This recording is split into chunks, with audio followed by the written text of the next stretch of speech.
Meu nome é Estela Cabral, eu faço parte de um grupo de mulheres e meninas, um movimento de promotoras legais populares. O que é isso? Essas mulheres, elas têm uma formação do que é a Constituição e quais são os direitos da mulher dentro da Constituição e dos acordos internacionais. O que o Brasil ratificou de acordos internacionais e o que essa mulher dentro do município dela, ela pode reivindicar como algo que ela pode não conhecer, né? Então, o trabalho é essencialmente esse. Em 2007, nós nos tornamos um ponto de cultura e o debate passou a não ser mais só um debate de políticas públicas, passou a ser um debate em que nós levávamos a arte e a cultura para essas mulheres como forma de reflexão sobre ser sujeitos de direito, né? Então, a poesia, a pintura e principalmente a cultura digital, que isso é fundamental hoje para que as mulheres tenham esse empoderamento, né, e tirem esse medo de mexer com a tecnologia, né? Infelizmente ainda são poucas as mulheres que têm essa percepção dessa necessidade de aprofundar o seu conhecimento em tecnologia, né? E eu quero fazer aqui um comparativo. Nós mulheres, nós falamos sobre, nós não falamos de. O que significa isso? Uma mulher, quando ela fala de menstruação, ela fala sobre menstruação. Então nós não precisamos falar muita coisa, a gente aborda o assunto com palavras que todas nós sentimos, sabemos o que é. Um médico ginecologista, por mais que ele seja um PhD, ele vai falar de, ele não vai falar sobre. E é nesse sentido e com essa comparação que nós fazemos para que as mulheres tenham a coragem de ir para a vida pública. É muito importante a mulher ir para a vida pública.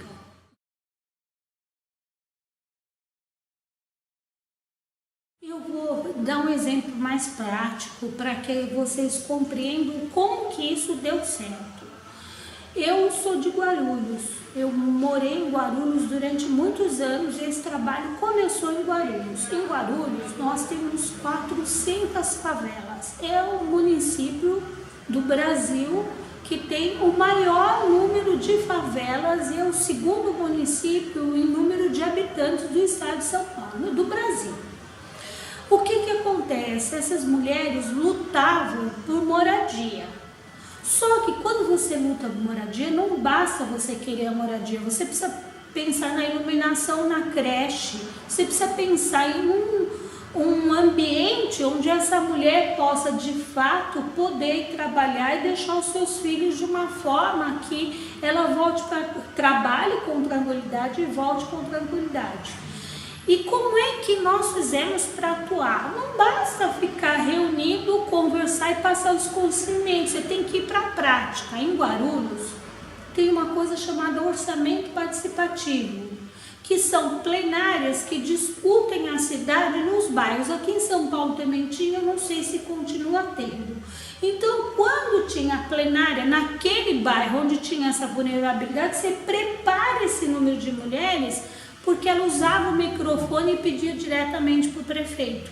Então é preciso você ir além de você dar o conhecimento, porque se ela ficar em casa encolhidinha não acontece nada, entendeu? Então, além do zoneamento, ela tem que ir lá e dizer, olha, essa região é uma região que precisa de uma função social. O que é função social? Você precisa fazer com que aquela região que já tem uma favela, que eles não queiram vir e derrubar tudo. Eles precisam urbanizar aquela favela. E em Diadema, daí eu fui trabalhar em Diadema. Hoje, Diadema não tem mais nenhuma favela. E foi assim que mulheres conseguiram fazer, porque os homens não fazem esse tipo de luta. As mulheres fazem esse tipo de luta, entendeu? Ela pensa na creche, ela pensa em um monte de coisa. Então, é um exemplo prático do que eu estou falando.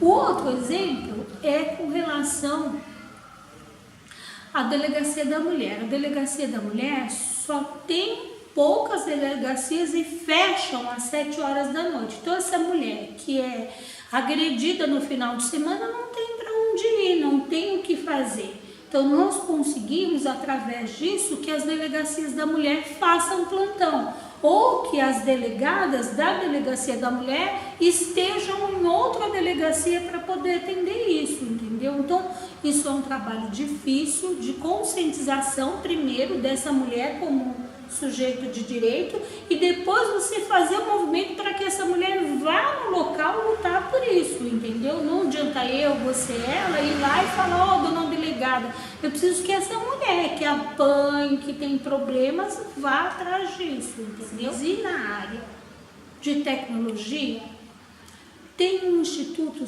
chamado Instituto Federal, ele chamava Cefet antes, não sei se vocês conhecem. Esse instituto é um instituto de formação em tecnologia e em Guarulhos só tinham profissões muito mais ligadas à indústria automobilística, não tinha robótica.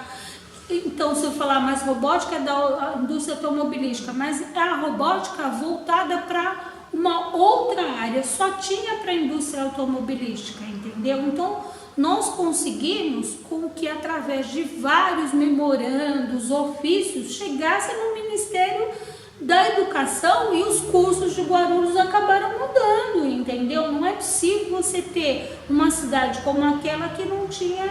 Então foram muitas atuações e continuam, tá? Elas continuam lutando, eu não preciso estar lá junto com elas. E elas já têm condições de fazer isso sozinhas.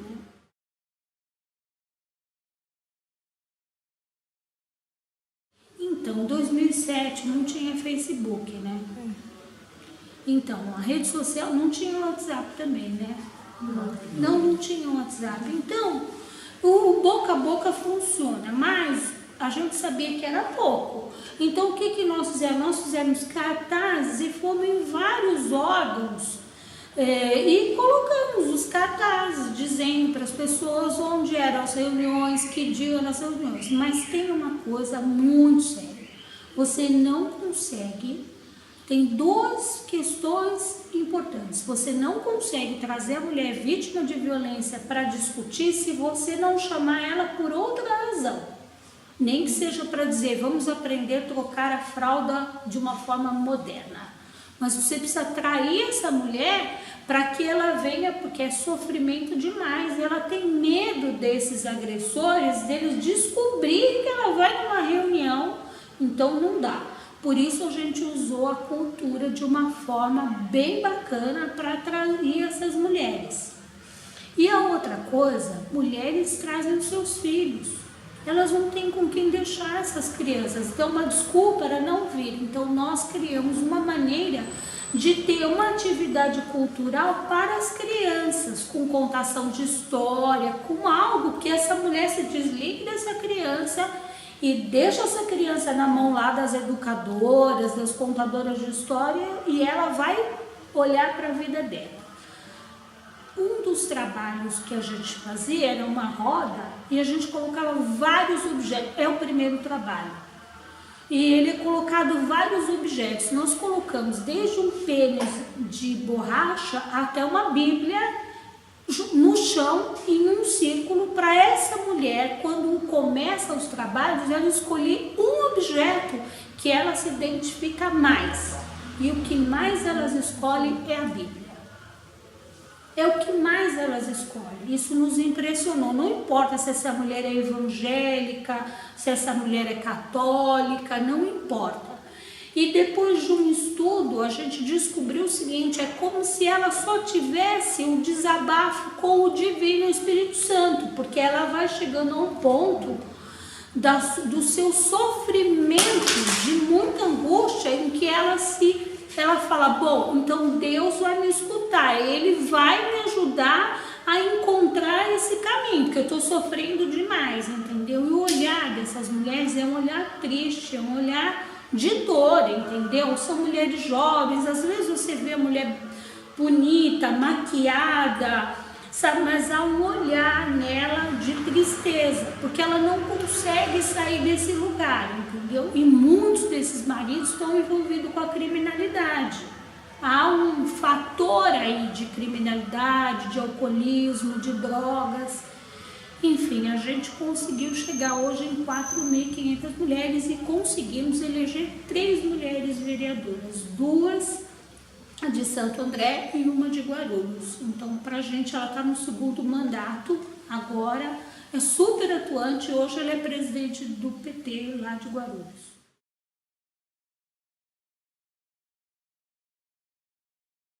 Olha, eu acho que há umas mulheres e meninas jovens com uma atuação impressionante. Impressionante, com a cabeça muito aberta em aceitar a diversidade como ela tem que ser aceita. Ela vai para frente de luta com muita coragem. Por exemplo, recentemente, agora aqui na Câmara Municipal, com aumento de passagem, a maioria eram mulheres que estavam ali, mulheres e meninas. E o que é mais interessante é que elas não se importam mais com o jeito de vestir e nem com a sua sexualidade. Não há mais vergonha. Essas meninas estão cada vez mais livres, cada vez mais libertas para isso. Não se importam mais, né? Se elas decidirem cortar o cabelo e raspar o cabelo, ela corta. Se ela decidir, não é. Essa maneira de agora não é uma forma de querer agredir como há um tempo atrás era uma agressão à sociedade. Não é mais. Essa mulher sabe o que ela está fazendo, essas meninas sabem o que elas estão fazendo isso com muita propriedade do que elas estão fazendo. Eu acho que elas, inclusive, nos surpreendem mais do que quando eu estava na luta lá atrás, na idade que as meninas têm hoje, sabe? A gente ainda tinha a questão do conservadorismo na nossa família. Então, eu quando comecei a trabalhar, tinha gente que perguntava, nossa, será que agora a Estela virou sapatão? Porque anda com essas mulheres esquisitas, né? E isso aconteceu muito. Aí eu comentei com uma amiga minha que era casada, tinha filhos, ela falou, na minha casa não tem esse problema, mas as pessoas também acham que eu sou bi, que eu sou alguma coisa assim, entendeu? Então isso é muito importante, essa liberdade, essa coisa. A única coisa que eu, Estela, que é uma opinião minha, eu tenho receio, é um pouco quando as meninas estão sozinhas na rua, e eu acho que às vezes elas ficam vulneráveis com a roupa que elas estão vestindo, porque a rua é muito complexa, é muito cheia de maldade. Então abordar esse assunto é difícil, porque as mulheres têm o direito de vestir o que elas querem, sim, mas elas estão conscientes do risco que elas estão correndo em algumas situações, entendeu? Então, assim, uma coisa é ela ter essa consciência, outra coisa é ela ficar vulnerável em alguns ambientes, né? E hoje tem muitos ambientes que deixam também, ao mesmo tempo que ela se empoderou, mas que também deixam elas vulneráveis, mais do que antigamente, entendeu?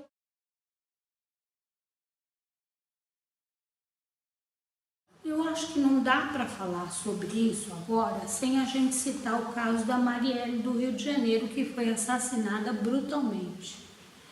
Eu sinto muito por eu não ter conhecido essa mulher antes. Eu gostaria de ter falado com ela, eu gostaria de ter convivido com essa mulher.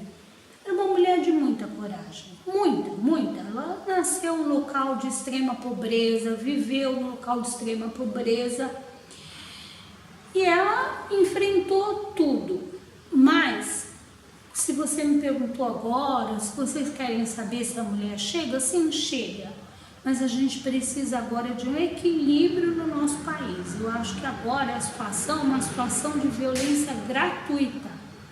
É gratuita, é um exagero essa violência. Ela foi aumentando. E agora as pessoas acham que elas podem pegar um revólver, sair por aí, serem justiceiro, podem atentar, porque não tem problema. O caso da Marielle precisa ser resolvido. O caso da Marielle não pode ficar oculto, porque senão as pessoas que já eram de má fé, as pessoas que já são ruins, elas acharem que existe maneira para você poder fazer com que as coisas não apareçam, é um risco muito grande. Eu queria falar uma outra coisa lá de trás. Eu morei num bairro onde esse bairro ele tinha grupos de justiceiros. Isso foi em 1977. E lá nesse bairro, no fim da rua, de manhã apareciam os corpos das pessoas, porque naquela época era o regime militar, tudo junto e misturado.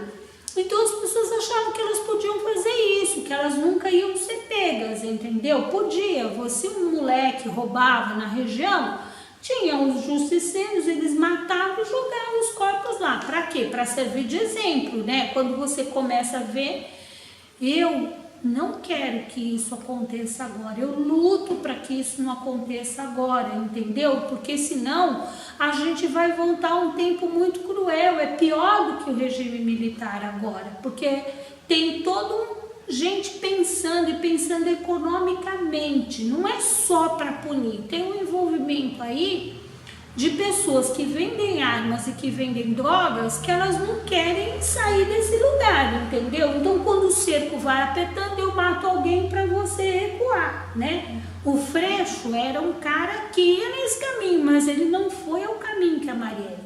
A Marielle foi muito mais corajosa. Eu queria que tivesse muito mais Marielles, que nesse congresso, que nessa eleição, que a gente elegesse muitas mulheres como a Marielle e principalmente também mulheres indígenas, porque é algo que precisa, sabe, a saúde das mulheres negras, a saúde das mulheres negras tem especificidade, a saúde das mulheres indígenas tem especificidade. Então eu estou na frente Brasil Popular, fazendo parte disso, lutando por isso, e tentando ajudar essas mulheres que decidiram espontaneamente serem candidatas para que elas vão em frente e que elas se elejam, porque isso vai fazer com que outras mulheres tenham coragem, né, e possam ir para a luta de fato, entendeu? Jovens, mulheres jovens, não é possível você não ter mulher jovem que fale por ela, porque como assim? Eu não posso falar a mesma coisa que vocês, entendeu? Eu posso ouvir vocês, mas eu não posso sentir o que vocês sentem agora, no século XXI, como é o século XXI, como é a escola, como os meninos abordam vocês. É preciso, então. Então, eu faço a minha parte.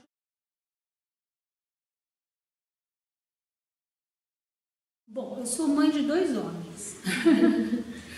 O meu filho mais velho tem 34 anos e eu procurei dar uma educação, meio que uma educação livre em casa. Então, por exemplo, meu filho faz mais tarefas de casa do que a esposa, né? Tipo, ela não sabe, ela não faz. Passar roupa, lavar roupa, arrumar a casa, todas essas coisas ele sabe fazer. Tem uma moça que ajuda, mas é ele que cuida disso, né?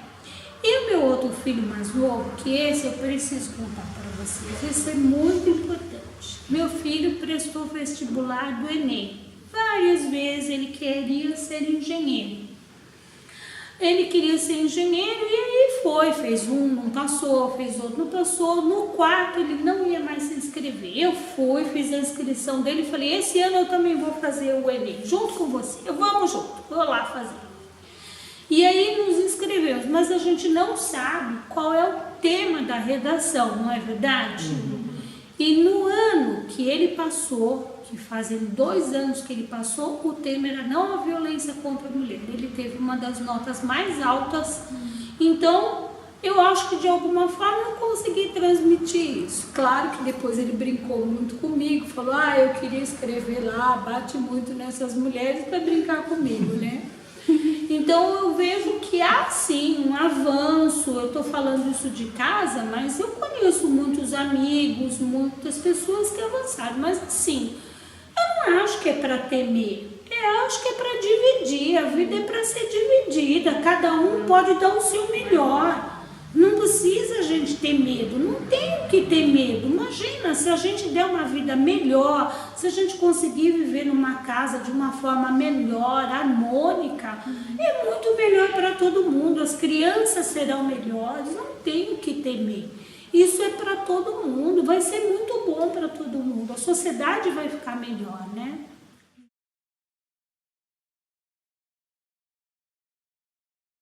Essa questão da diversidade é uma questão da pessoa. Não faz o menor sentido eu me preocupar com a vida da outra pessoa. Eu preciso me preocupar, sim, com que as pessoas sejam felizes. Agora, essa questão da diversidade, eu imagino que para uma pessoa que se não se identifica com o gênero que ela nasceu, eu acho que ela já tem uma luta interna muito grande na família, na sociedade, na escola, em todos os ambientes onde ela vive, para a gente poder querer ainda dizer alguma coisa. Eu acho, repito, se a gente puder ajudar, vamos ajudar. Ou com palestra, ou com uma atividade cultural, ou com vídeo como esse que vocês estão fazendo. Se a gente não tiver como ajudar, não atrapalhe essas pessoas. Estou vendo esse moço com cabelo comprido. Eu acho que teve uma época que homens, você também, né? Tem rabinho de cavalo, olha lá. Teve uma época que os homens, era moda homens terem cabelo comprido, não é verdade? O homem tinha cabelo comprido. Então, é uma questão cultural, é uma questão de época, não dá para ficar rotulando o tempo inteiro, entendeu? Eu gostaria muito, de verdade, que a gente no máximo em 10 anos, a gente ajudasse com que essas pessoas aliviem o sofrimento delas, porque é um sofrimento essa transição, é chacota, é um monte de coisa, entendeu? Então, de verdade, eu não entendo muito do assunto com profundidade, mas eu procuro sempre que possível ver documentário, assistir a um filme, eu procuro aprender alguma coisa, entendeu? Às vezes eu até fico com receio de falar alguma palavra e poder ofender. Eu já até peço desculpas quando eu vejo que o público que está ali é um público muito diverso. Então, para mim, acho que a gente pode contribuir, a gente pode ser melhor, muito mesmo. E esse vídeo que vocês fazem, divulguem, coloquem na rede, coloquem o outro que vocês fizeram da violência. Eu acho que só tem a ajudar as pessoas.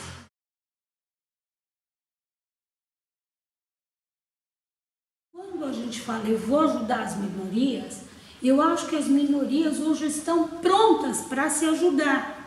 Os grupos de mulheres negras estão prontas para se ajudar, porque eu não tenho como ajudar as mulheres negras de fato no que ela vive. O meu segundo filho é negro. Eu tive grandes problemas na escola, porque o meu primeiro filho é branco e o meu segundo filho é negro. E era absurdo os bilhetes que eu recebia no caderno da escola, do qual eu não processei, porque a dona da escola era minha prima e a família pediu muito e ainda não tinha essa lei que tem agora. Agora eu não teria pensado duas vezes, eu teria processado. Então, vejam só, meu marido negro, o meu filho é negro, mas eu sou branca. E ela tratou meu filho como se ele fosse a filho de uma empregada, entendeu? É muito absurdo. Por isso, cada minoria precisa estar pronta para se defender. Precisa estar pronta para falar e para ter a sua voz, sabe? Eu não consigo falar da prostituta, eu não consigo. Eu posso entender pelo máximo, mas eu não consigo saber de fato quais as necessidades dela. Um exemplo, no Rio de Janeiro tentaram fazer uma lei para regulamentar a prostituição. Gente, elas ficaram putas da vida, entendeu? Porque o que você ia fazer? Você ia regulamentar o cafetão, o trabalho do cafetão. Você não ia regulamentar a prostituta. Então, cada minoria precisa estar pronta para ir à luta e se defender. Eu vou continuar na minha militância, trabalhando para poder divulgar cada vez mais isso, mas eu não defendo a minoria, eu defendo as mulheres, mas as especificidades, elas precisam estar lá, entendeu? As pessoas que tem necessidades especiais, ela precisa de alguém para falar por ela, entendeu? Porque como que eu vou falar de todas as dificuldades? Quando eu falo falar, não é falar pelo falar. Eu posso decorar um texto, isso não tem problema. Eu estou dizendo, quando uma lei chega para ser votada, as minúcias de uma lei podem fazer com que aquela minoria não seja de fato contemplada com aquilo que ela precisa ser, né? Então, assim, tem algumas coisas que a gente está vendo agora na TV, de corrupção, disso, da lei, não sei o que, coisa que a gente nunca viu. Aí fala, a linha tal do artigo tal, tirou-se uma palavra, é disso que eu estou falando, entendeu? Então, é uma palavra a menos ou uma palavra a mais que faz com que aquele texto seja inútil. E eu acho que essas pessoas precisam estar prontas e vão saber defender, vão poder lutar para isso.